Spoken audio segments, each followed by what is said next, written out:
why Ukraine is pleading for Western fighter jets.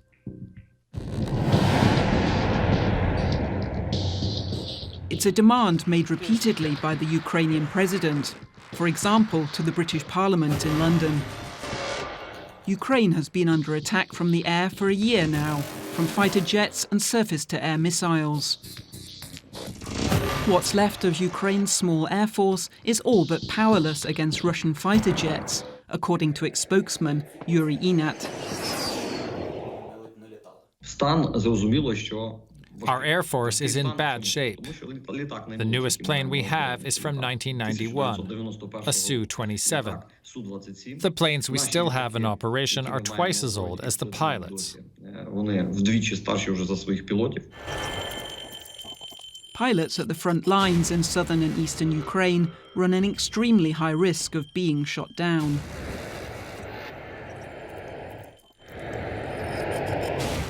Ukraine has old Soviet-era MiG-29 fighter jets. It won't reveal how many, but they have to contend with modern anti-aircraft defences. Technologically, they are way ahead of us. The Russian Su-30 and Su-35 fighter jets are equipped with radar that can see twice as far as Ukrainian radar. They have better electronic defenses and can fire missiles twice as far. Our pilot does not even see when a missile is launched at him.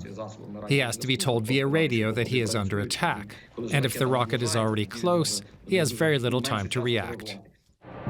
Russian fighter jets, on the other hand, can fire missiles at Ukraine's civilian population from a safe distance, such as the skies over the Black Sea. The aircraft set off from the safety of Russian air bases or the annexed Crimean Peninsula, says the Ukrainian spokesman.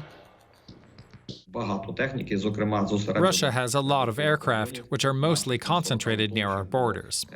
At the start of the war, there were more than 700 different planes and helicopters at the 40 air bases used by Russia to attack Ukraine, in Belarus, in occupied Crimea, in Russia itself. The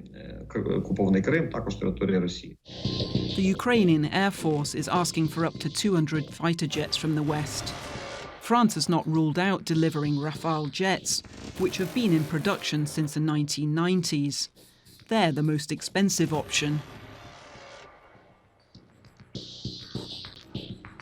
The similarly modern Gripen plane from Sweden has also been mentioned, but not many of those have been built. Time and again, the Eurofighter also comes up in discussions. Military analysts say the most realistic proposition for delivery to Ukraine is the NATO F-16 jet.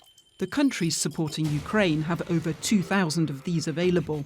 The Munich Security Conference's Ukraine specialist, Nico Langer, says the F-16 is probably the best option. We have seen messages from the Netherlands about the F-16, and I think the F-16 is a very interesting airplane because many countries have it, and it is a multi-role airplane that can be used for many purposes. And I think this would be a good fit for Ukraine, and it is something that also Ukrainian pilots could be trained to use in a reasonable amount of time.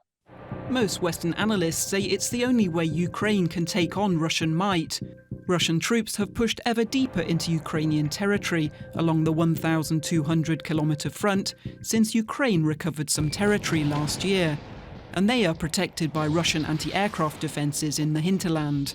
The key is, at the moment, that Russia has adapted to the ranges that Ukraine has available. So especially in the south, where there is a relatively small strip occupied by Russia, Russia is keeping valuable command and control infrastructures, logistic infrastructures outside of Ukrainian range. And of course, in order to prepare the battlefield for an attack, in order to free the territory, Ukraine needs more range. More range would allow Ukraine to destroy the Russian missile bases behind the front lines and enable ground assaults. Ukraine, meanwhile, is already preparing its air bases to accommodate F-16 fighter jets. We need modern runways, not the ones made of concrete slabs that we usually have at our air bases.